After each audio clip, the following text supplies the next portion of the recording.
Welcome to another slide guys.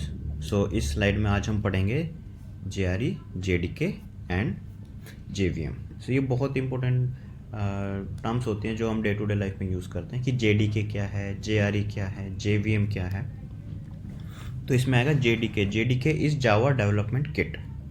इसका architecture यहाँ पे हम समझते हैं तो ये रहा। ये क्या बोलेगा कि JDK जावा डेवलपमेंट किट होती है। इसके अंदर एक जावा रन टाइम एनवायरनमेंट होता है। ये एनवायरनमेंट बेसिकली किसी प्रोग्राम को रन करने के लिए यूज़ किया जाता है। और इसके अलावा डिफरेंट टूल्स होते हैं जो जावा कंपाइलर होते हैं, वो साइड में होते हैं। और ओवरऑल इन चीज़ों को सर्कल करते हैं JDK। अब जावा रन टाइम एनवायरनमेंट में भी कुछ कंपोनेंट्स होते हैं जिसमें मेजर कंपोनेंट होता है जावा वर्चुअल एनवायरनमेंट, जावा वर्चुअल मशीन। और ये मशीन कुछ सेट ऑफ लाइब्रेरीज यूज़ करती है इधर से।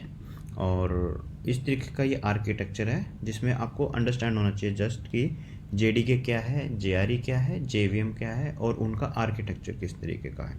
यहाँ पे हम थोड़ा सा इनकी डेफिनेशन भी पढ़ लेते हैं। So what is JDK? JDK is for Java development kit, ये लिखा हुआ है। और it's a software development environment which is use to develop Java application and applets. It physically exist, it contains JRE plus development tools, जो कि हमने अभी इसमें देखा। सेकेंड आता है JRE। JRE is Java runtime environment. It also written as Java RTE। Java runtime environment is a set of software tools which is used for developing Java application.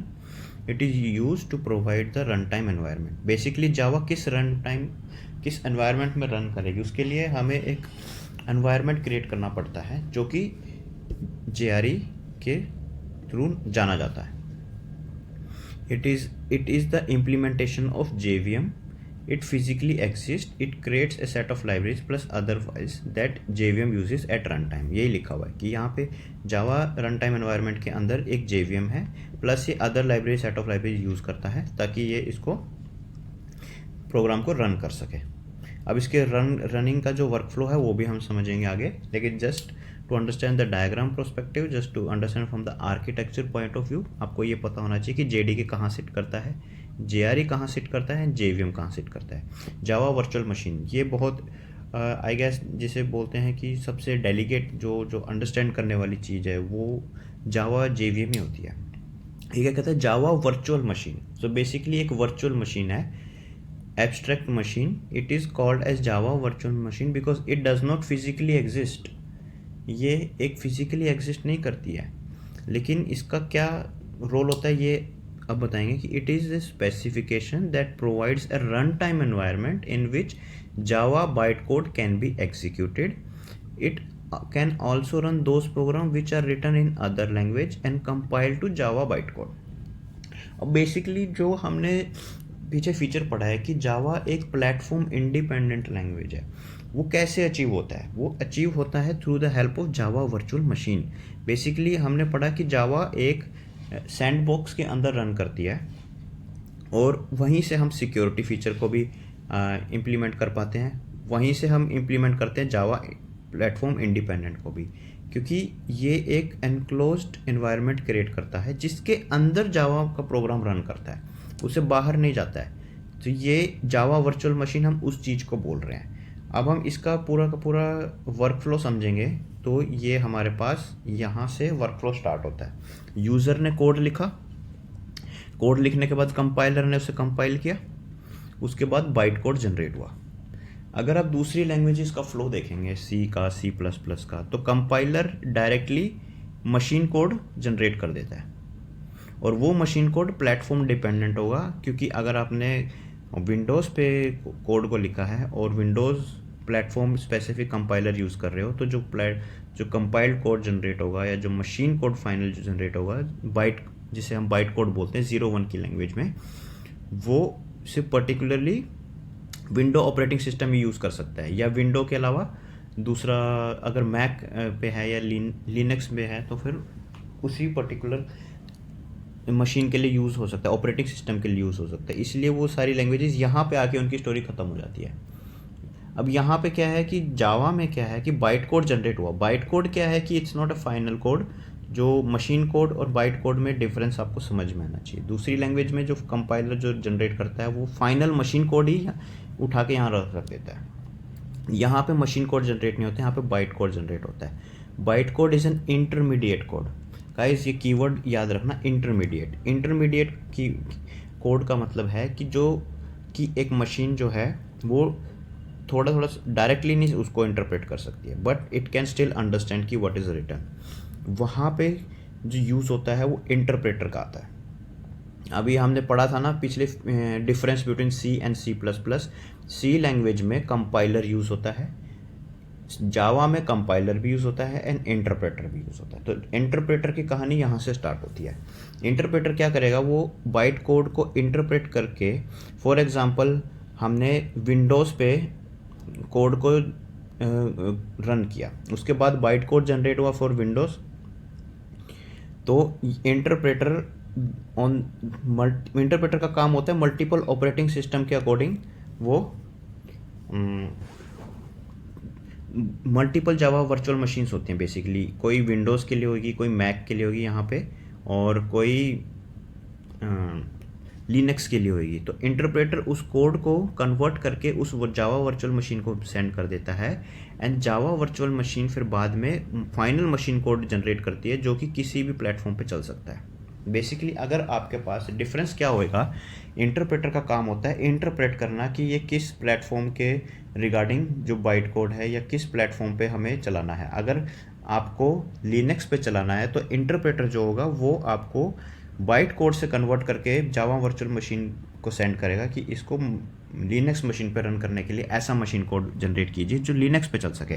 तो जावा virtual machine उसको Linux language operating system के regarding machine code generate करेगी। वहीं अगर आप इसको window operating system पे run कर रहे हैं तो इंटरप्रेटर का काम होगा जावा वर्चुअल मशीन को ये बताना कि आप इस तरीके का कोड जनरेट कीजिए जो कि विंडो ऑपरेटिंग सिस्टम पे चल सकता है। सो बेसिकली प्लेटफॉर्म इंडिपेंडेंट जो ये after interpreter and Java virtual machine ये दो चीज़ें अचीव कर पा रही है। इन दोनों का काम है डिफरेंट प्लेटफॉर्म की स्पेसिफिकली डिफरेंट कोड को जनरेट करना। सो आई गेस ये इस तरीके से ये प्लेटफॉर्म इंडिपेंडेंट अचीव कर पा रहे हैं, interpreter and Java virtual machine. और ये डिफरेंस भी है कि what is the difference between जो हमने पढ़ा था C plus plus and Java. C plus plus में हम सिर्फ कंपाइलर यूज़ करते हैं, जावा में हम कंपाइलर एंड इंटरप्रेटर दोनों यूज़ करते हैं। So that's how the workflow of the Java program, and this is the architecture of JDK, JRE and JVM. अब नेक्स्ट हम मूव ऑन करते हैं कि what are the types of, इसमें हमने पढ़ना है data types. Different data types क्या हैं। यहाँ पे ये जो है टाइप्स ऑफ वेरिएबल हैं, ये आपको अभी समझ नहीं आएंगे जब तक आप प्रोग्राम रन नहीं करोगे या ऊप्स के फंडामेंटल्स क्लियर नहीं होंगे। तो अभी इसको रहने दीजिए, क्योंकि अगर मैं आपको समझा भी दूं कि इंस्टेंस वेरिएबल क्या होते हैं, लोकल वेरिएबल क्या होता है, स्टैटिक वेरिएबल क्या होता है, तो आप सिर्फ उसको रट लोगे लेकिन आपको समझ नहीं आएंगे। तो इसको हम नेक्स्ट स्लाइड में कवर करेंगे जब हम इनसे रिलेटेड ऊप्स के कॉन्सेप्ट को रन करेंगे। तो अभी के लिए आप ये समझ लीजिए डेटा टाइप्स इन जावा क्या होते हैं। डेटा टाइप्स जावा बेसिकली दो तरह के होते हैं, primitive data type and non primitive data type.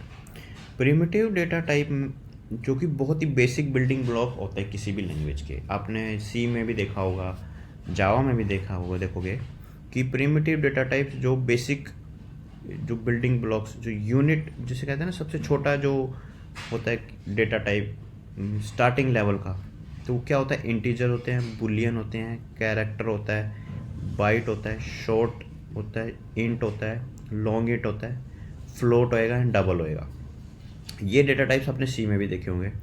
लेकिन नॉन प्रिमिटिव डेटा टाइप्स क्या होते हैं, जो हम लोग बेसिक नहीं होते लेकिन इनके ऊपर हम लोग कुछ और इम्प्लीमेंटेशन लगा के हम जनरेट करते हैं, जैसे कि classes, interfaces, arrays, strings. These are non primitive data types. ये आप जब यूज़ करोगे तो आपको पता लगेगा कि क्या डिफरेंसेस हैं।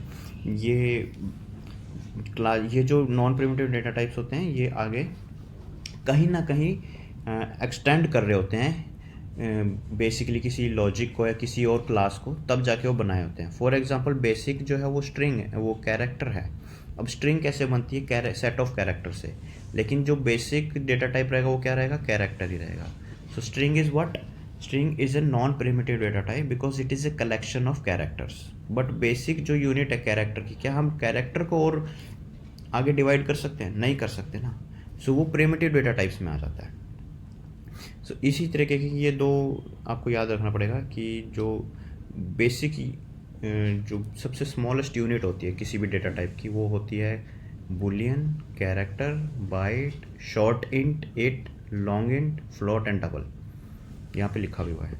और जो नॉन प्रिमिटिव रहेंगी वो रहेंगी classes, interfaces, arrays. So that's it's all about this slide.